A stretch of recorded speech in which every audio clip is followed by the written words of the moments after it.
से कांटों को निकालने लगे हैं प्रभु।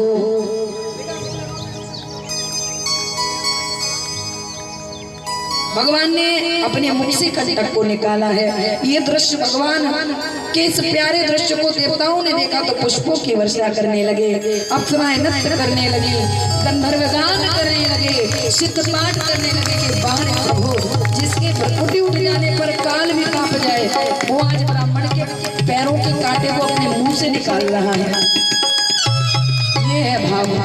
आज बोले सुदामा जी के पैर धुलाए भगवान, अपने अश्रुओं से सुदामा जी के चरणों को धुला रहे हैं। बड़ा निष्ठुर है रे तू, इतने दिनों तक याद नहीं आई, मेरे पास नहीं आ सकता था, तुझे पता है मैं मर्यादा में था, लेकिन फिर भी मैं गुरुकुल की बातें करने लग गए। कितना आनंद था, माता रुक्मिणी पंखा झलने लगी है।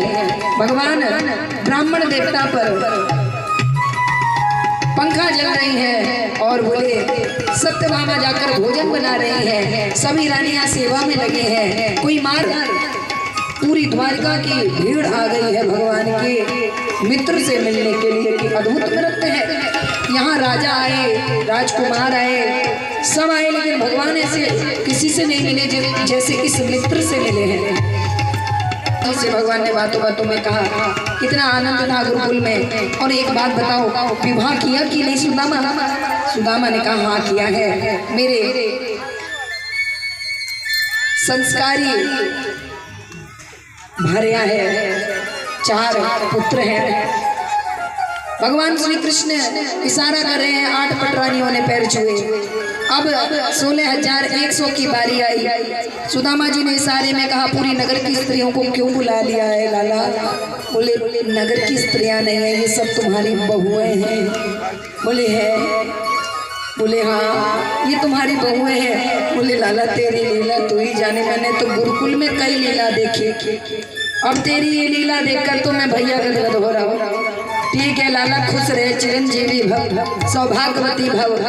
बोले अखंड सौभाग्यवती भव। सुदामा जी आशीर्वाद दे रहे हैं। इसके बाद आशीर्वाद देते देते बेचारे थक गए तो सिर हिलाने लगे। सिर हिलाने के बाद मुंह हिलाने लगे, मुंह भी थक गया तो आंखों से इशारा कर रहे हैं। फिर बोले एक साथ हाथ उठाकर सबको आशीर्वाद दे दिया, अखंड सौभाग्यवती भव।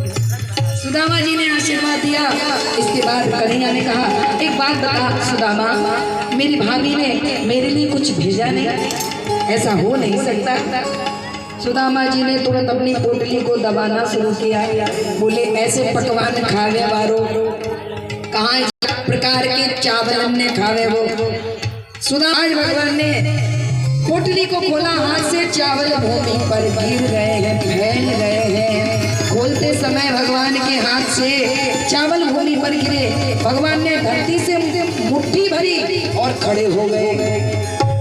आज बोले भगवान ने अपने मुख में एक मुट्ठी चावल डालने के लिए जैसे ही हाथ में लिए, तुरंत संकल्प किया अन्नम ब्रह्मा। बोले चींटी से लेकर हाथी तक, जलचर से लेकर थलचर तक सारे जीवों का इन ब्राह्मण के प्रसाद से पेट भर जाए, सारे संसार का भंडारा हो गया। भगवान ने एक मुट्ठी मुंह में डाली, एक लोक की संपत्ति सुदामा के पास चली गई। दूसरी मुट्ठी भरी है, भगवान ने फिर से संकल्प किया संसार के स्वेदज अंडज उद्भिज जरायुज जितने भी जीव हैं उन सबका भंडारा हो जाए। दूसरी मुट्ठी डाली, दूसरे लोक की संपत्ति दे दी। तीसरी मुट्ठी जैसे ही भरी भगवान मुख में डालने लगे हैं, रुक्मिणी मैया ने हाथ पकड़ लिया, बस प्रभु अब नहीं, यदि तीसरे लोक की संपत्ति दे दी तो मुझे भी इनकी सेवा में जाना पड़ेगा, और आपके चरणों को छोड़कर मैं कहीं जा नहीं सकती। आप मेरे स्वामी हैं, लाइए ब्राह्मण देव का प्रसाद हमें भी दीजिए। और बोले सभी ने बांट लिया है।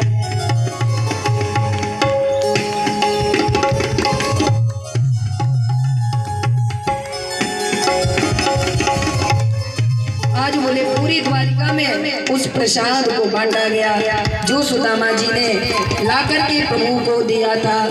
और जैसे ही भगवान की